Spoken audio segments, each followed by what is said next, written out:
Jangan pernah memancing singa yang sedang tidur. Setelah putri kesayangannya tewas akibat narkoba, Andi kembali menjadi mesin pembunuh paling mematikan. Dengan paku tembak dan sisa keahlian militernya, satu persatu gembong narkoba dia ratakan dengan tanah. Tapi ada satu rahasia besar yang Andi sembunyikan dari dirinya sendiri. Rahasia yang justru jadi bumerang di akhir hidupnya.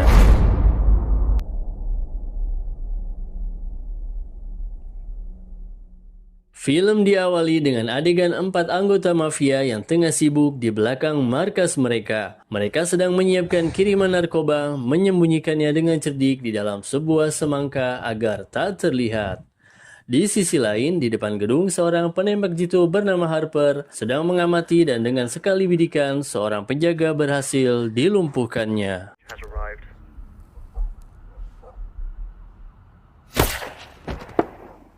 Tak lama kemudian, tim Harper menyerbu markas menyingkirkan siapapun yang menghadang mereka. Para anggota mafia yang sedang bekerja sempat mendengar suara aneh, tapi mereka mengira itu bukan masalah serius. Satu dari mereka mencoba menghubungi penjaga, tapi tak ada jawaban. Tiba-tiba lampu padam dan lampu darurat menyala memicu kekacauan dan pertempuran sengit pun terjadi.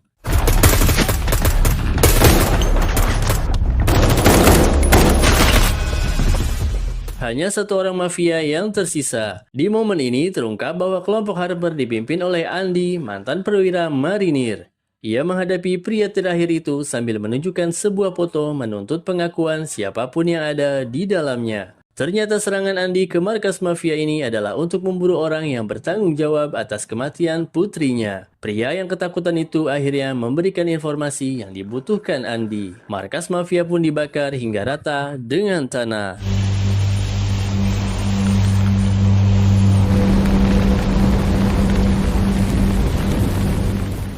Cerita kemudian mundur ke 9 hari sebelumnya.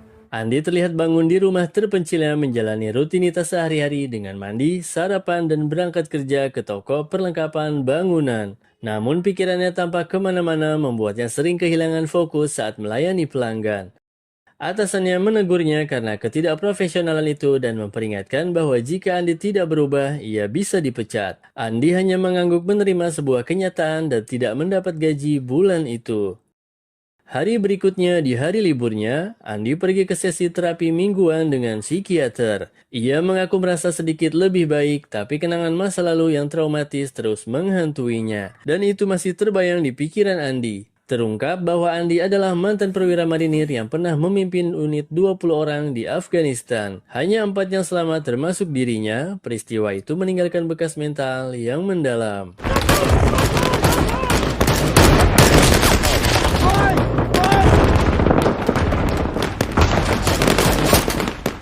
Sementara itu, seorang gadis muda bernama Rahel terlihat berdebat dengan ibunya. Ibunya menekankan agar Rahel tidak terlalu sering keluar rumah. Sementara Rahel membela diri bahwa ia sudah 18 tahun dan berhak mengatur hidupnya sendiri. Akhirnya sang ibu mengalah tapi tetap menekankan agar Rahel selalu berhati-hati. Di luar, kekasih Rahel bernama Cassius menunggunya. Ia memberitahu Rahel bahwa ia akan pergi selama seminggu tanpa membawa ponsel. Yang hal itu membuat Rahel sangat kesal karena selama ini Cassius adalah tempat bercerita. Terungkap bahwa Cassius bekerja sebagai kurir narkoba dan Rahel sudah mengetahui hal itu. Cassius mengajak Rahel untuk ikut mengambil paket yang akan dikirimkan keesokan harinya. Paket itu ternyata sudah diatur oleh rekannya bernama Hari. Herbs in it yet? Kids in it. I'll take that one. Have fun, kids. Oh, and Malam harinya setelah bersantai, Cassius menghadiri pesta teman kuliahnya bernama Bruno bersama Rahel. Tak lama kemudian, Hari menelpon menuntut paket segera dikirimkan. Cassius harus pergi mendadak meminta Bruno menjaga Rahel. Di pesta itu, teman-teman perempuan Cassius membujuk Rahel untuk mencoba narkoba baru. Meski awalnya menolak, namun Rahel akhirnya nyobain juga.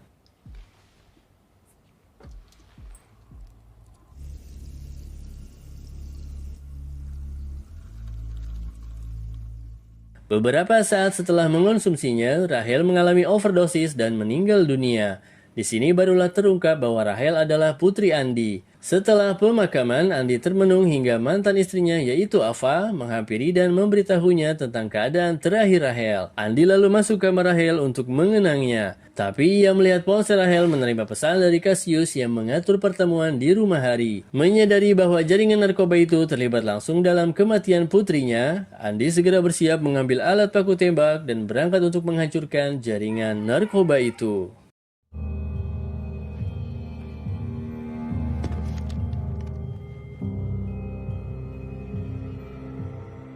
Sementara itu, Cassius tiba di rumah Hari untuk mengambil bayaran atas paketnya.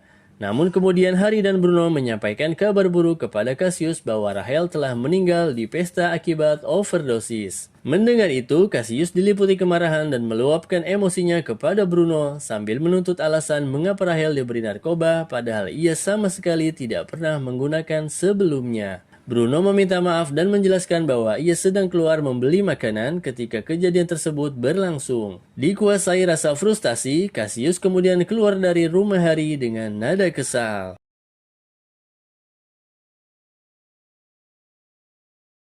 Ketika ia pergi, Andi tiba dan sempat berpapasan dengannya meski tidak saling mengenali. Begitu memasuki rumah Hari, Andi tidak membuang waktu dan langsung menjatuhkan siapapun yang ada di sana. Pada momen itu, ia berhasil merebut pistol dari salah satu anak buah Hari. Ia kemudian bergerak menuju ruang utama di mana ia dengan cepat menghabisi Bruno, teman kuliah Cassius, dan memojokkan si Hari. Andi menuntut untuk mengetahui di mana Cassius berada dan Hari mengungkapkan bahwa Cassius baru saja pergi. Namun pada saat itu, salah satu anak buah Hari berhasil menangkap Andi dari belakang. Melihat kesempatan itu, Hari segera mengambil pistol yang terjatuh dan bersiap menghabisi Andi. Namun tepat sebelum pelatuk ditarik, seseorang datang dan menembak mati Hari serta sisa anak buahnya.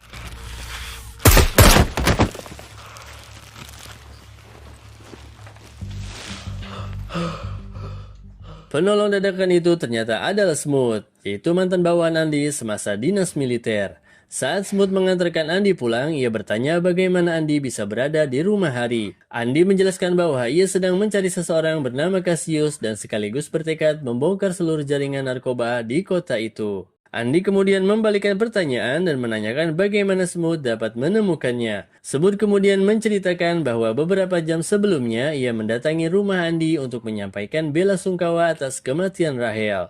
Namun Andi tidak ada di sana. Sebagai gantinya, Smooth menemukan sebuah catatan berisi alamat Hari yang kemudian membawa ke lokasi tersebut untuk menyelamatkan Andi.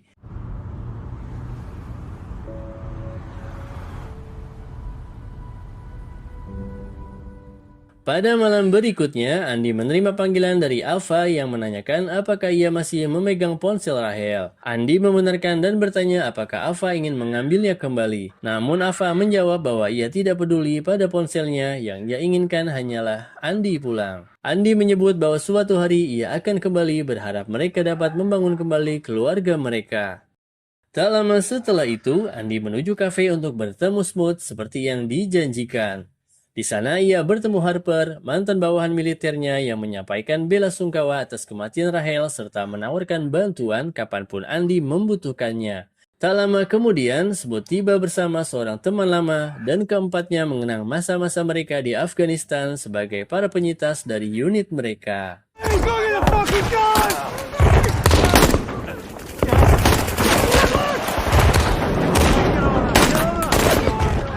Setelah berbagi kisah masa lalu, mereka memutuskan untuk bermain biliar.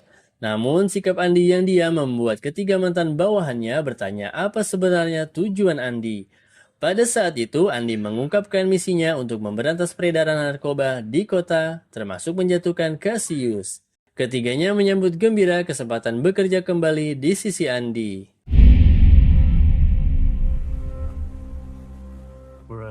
Di sisi lain, Cassius terlihat duduk sendirian di sebuah restoran sambil dikuasai rasa bersalah karena merasa bahwa jika ia berada di sisi Rahel saat itu, mungkin gadis tersebut masih hidup. Pada satu momen, Cassius memutuskan bahwa ia harus meminta maaf pada kedua orang tua Rahel secepatnya. Namun kelompok preman tiba-tiba mendatanginya.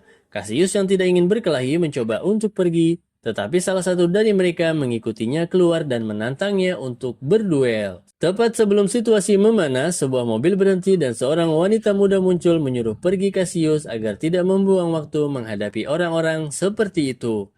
Ketika mereka melaju pergi, wanita tersebut menyampaikan belasungkawa atas kematian Rahel. Cassius kemudian bertanya mengapa ia memutuskan membantunya dan wanita itu menjelaskan bahwa ia dikirim oleh ayah Cassius yang ingin menemuinya.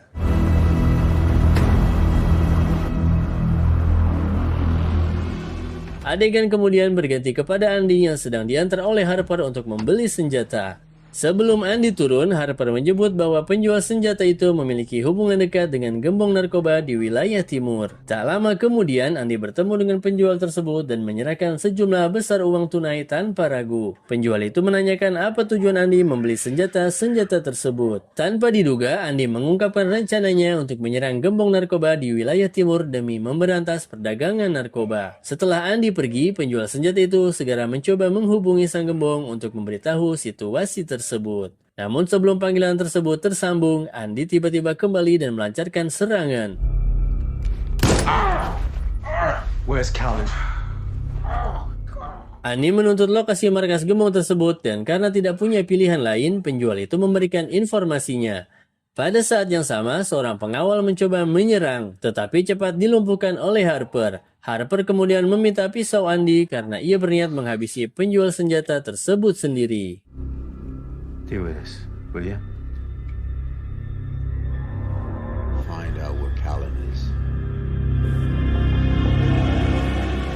Di sisi lain, Cassius dan wanita tadi berhenti di dekat sebuah toko serba ada.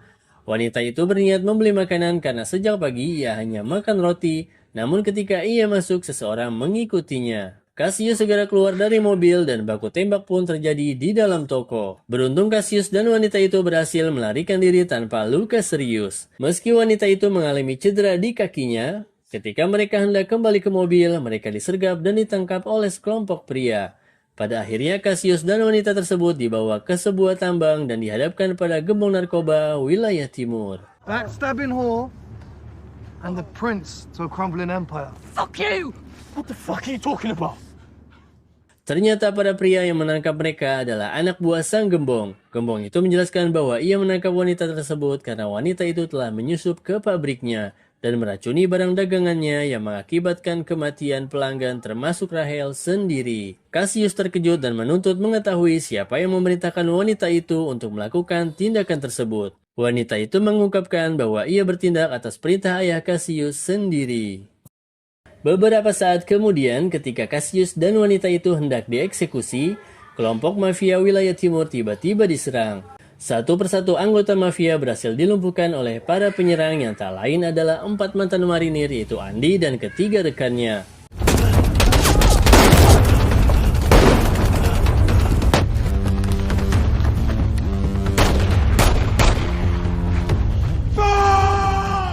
Dalam kekacauan tersebut, Cassius berhasil masuk ke dalam mobil dan melarikan diri.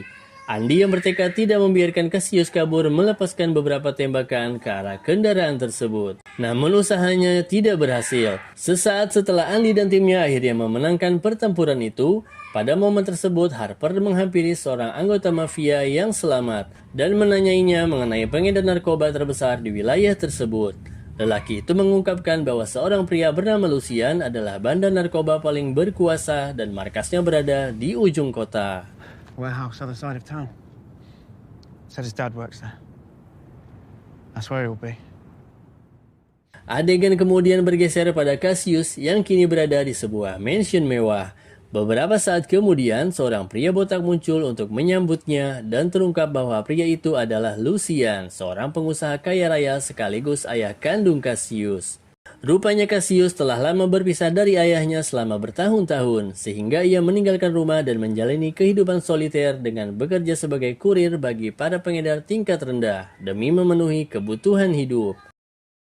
Pada malam itu, Andi dan ketiga rekannya tiba di fasilitas produksi narkoba milik Lucian, di mana mereka tidak membuang waktu dan langsung menghabisi anak buah Lucian satu persatu. Dan inilah adegan yang diperlihatkan pada awal cerita. Tak lama kemudian, tim Andi berhasil menetralkan pasukan Lucian dengan cepat, menyisakan hanya satu orang yang selamat. Andi lalu menginterogasi lelaki itu mengenai keberadaan Lucian dan lokasi putranya bernama Cassius.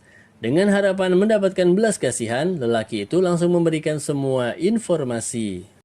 Pada hari berikutnya, Lucian memberitahu Cassius bahwa markas mereka telah dihancurkan oleh anak buah Andi, di mana diam-diam Cassius merasa senang karena ia memang tidak setuju dengan aktivitas perdagang narkoba ayahnya. Akibatnya, Lucian menyatakan bahwa ia telah mengirim seluruh sisa pasukan untuk menghabisi Andi.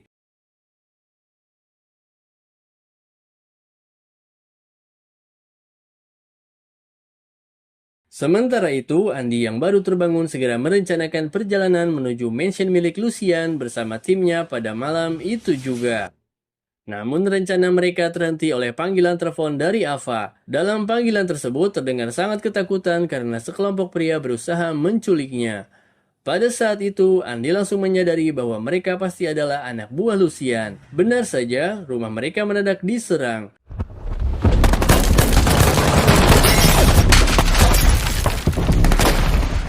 Beruntung ketiga rekan Andi tiba tepat waktu untuk membantu. Menanggapi situasi tersebut, Andi dan timnya segera bersiap dan berangkat untuk menyelamatkan Ava, dan saat mereka melaju, beberapa mobil mulai mengejar mereka. Pada saat itu, mobil Andi terpaksa berhenti dan musuh mendekat dengan hati-hati. Namun Andi dan timnya telah menyembunyikan diri di balik kendaraan dengan cerdik.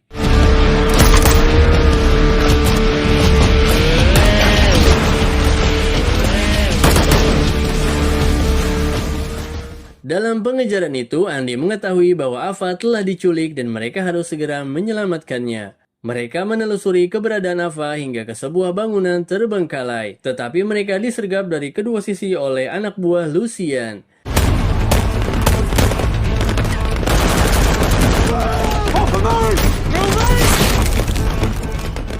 Di bawah tembakan yang intens, Andi memerintahkan ketiga rekannya untuk berlindung di dalam bangunan tersebut. Namun hal itu ternyata adalah jebakan karena pasukan Lucian telah mengepung bangunan tersebut. Tanpa pilihan lain, Andi berperan secara sistematis menghabisi anak buah Lucian satu persatu.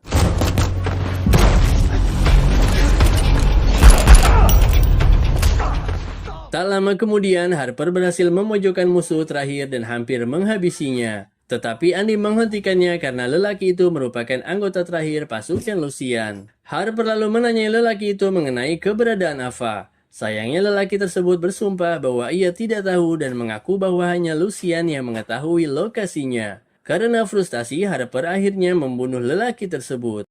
Pada malam itu, Lucian menerima kabar bahwa seluruh krunya telah dimusnahkan oleh Andi dan pasukannya hanya dalam waktu singkat. Takut kedatangan Andi yang sudah dekat, Lucian memutuskan untuk melarikan diri ke luar negeri dan berniat membawa Cassius yang berada di mobil belakangnya.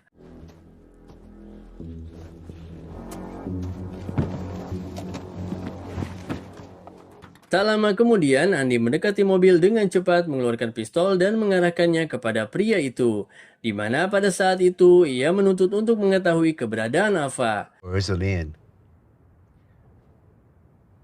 She's no longer with us, I'm afraid.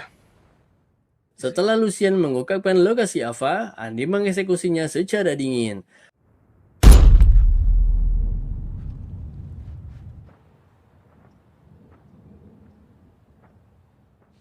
Beberapa hari kemudian, Andi berkumpul dengan timnya di mana ia memberitahukan bahwa ia dan Ava telah berdamai dan sekarang tinggal bersama. Ia menyampaikan rasa terima kasih kepada para rekannya atas dukungan yang tak pernah goyah. Keempat pria itu yang kini terikat oleh pengalaman yang sama berjanji untuk tetap satu dan saling melindungi. What do I even do now? Give yourself a break, mate. Find some enjoyment in your life. Namun sebuah hal yang mengejutkan terjadi, di mana tiga rekan Andi yang ia ajak bicara hanyalah bayangan dari masa lalunya. Perasaan yang muncul akibat trauma akibat semasa perang di Afghanistan dan rasa kesepian juga kehilangan putrinya memperparah segalanya. Kenyataannya ketiga rekannya itu telah gugur di medan perang dan hanya Andilah seorang yang selamat. Saat menghancurkan kartel narkoba pun, ia sendiri yang melakukannya tanpa bantuan siapapun. Meskipun bagi Andi mereka tampak nyata, dunia di sekitarnya sebetulnya sunyi dan kosong. Saat itu juga tiba-tiba Cassius muncul dan memegang pistol di tangannya dipenuhi dendam atas kematian ayahnya. Cassius dengan setengah hati kemudian menembak Andi.